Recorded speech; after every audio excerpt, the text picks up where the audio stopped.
you're going to find that there's about 5.5 people with silver that all think that they can lay claim to the same ounce of silver and deliver into those contracts. This is extremely bullish, especially in a short squeeze. Was this chart positive for silver or what? This entire video is going to be positive for silver. It's got several charts in it, and I picked the hardest one to read, the most difficult to understand to start with. I apologize, but let me explain this thing and why it's so positive. This is not the price of silver. This is the price of, this is contracts for difference. So this is the past performance for contracts for difference and the future bets.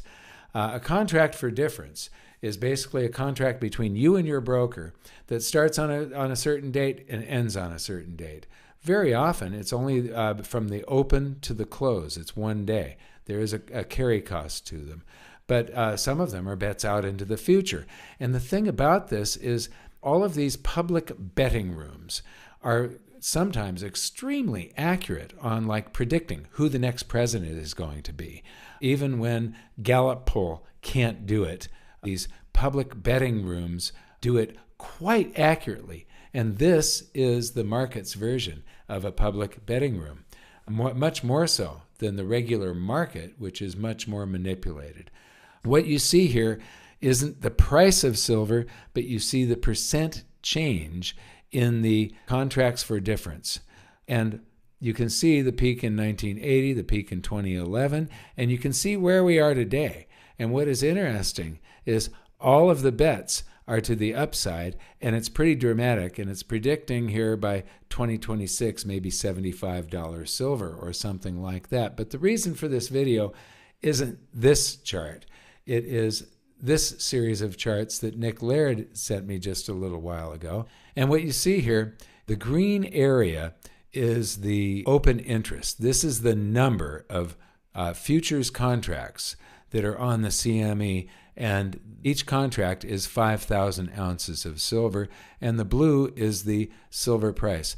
And by the way, Nick, if you're watching this, 8% of all men are color vision challenged, and about 95 or 98% of them are red-green colorblind.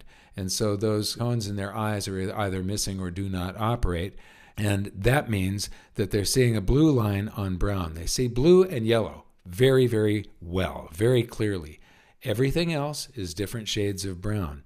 Because this is orange and not bright yellow, they're seeing 3 different shades of brown here. So if you made this blue and this bright yellow, you can still leave this green. You can, any second or third color. If you've got 2 things on a graph, you've got it. One of them should be blue or yellow. If you've got 3, you should have blue and yellow and that third. So anyway, this is the open interest. It's the same as that green up there. But then we're defining the actual gold that's in the vault. These are the paper ounces that exist, the paper contracts of gold. This is the gold that's in the vaults. However, this is eligible down here, and eligible may never be for sale. It's not for sale at these prices at least, but it may never be for sale. It's eligible because the hallmark of the bar, the weight of the bar, and the purity of the bar all meet the commodities exchange standards. The orange area here is the registered category, which is for sale right now. So this gold, maybe I said silver earlier, but this gold can be delivered into all of the gold contracts. So what you see here is 40,000 ounces, but half of it, 20,000 ounces, is registered. So you just got to sort of visually drop out that red area, and this goes down to here. And now it's easy. You can take a calculator, take the total contract ounces, 53 million, I'm rounding things here, divide it by 20 million ounces, and what you find is that there are 2.5 people that think that they can lay claim to the same ounce of gold. They are betting on these. There are 2.5 longs that think that they can get the same ounce of gold from a short that can only access 20 ounces of gold. Now it gets much more exciting for silver. With silver, open interest in the background, the price, open interest, and then these are the silver stockpiles in the vault. And look at how much of it is eligible and not for sale, and the tiny sliver that is actually deliverable into all these contracts.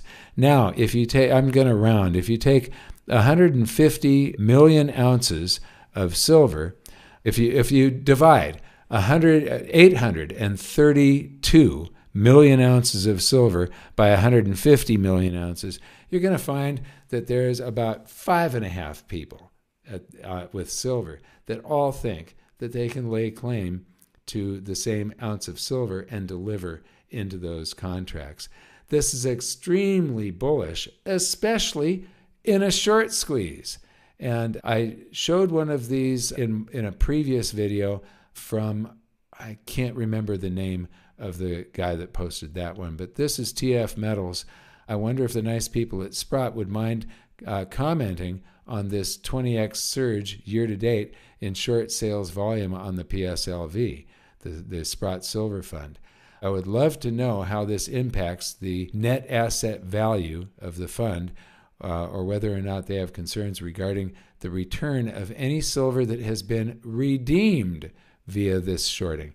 Now, we talked about how this shorting, when somebody sells short on PSLV, they borrow an ounce, the broker borrows a share of PSLV and loans it to the person going short, who then sells it into the market. And now there are two people that basically think that they own, there's two longs and a short in the middle. And two longs think they own the same ounce.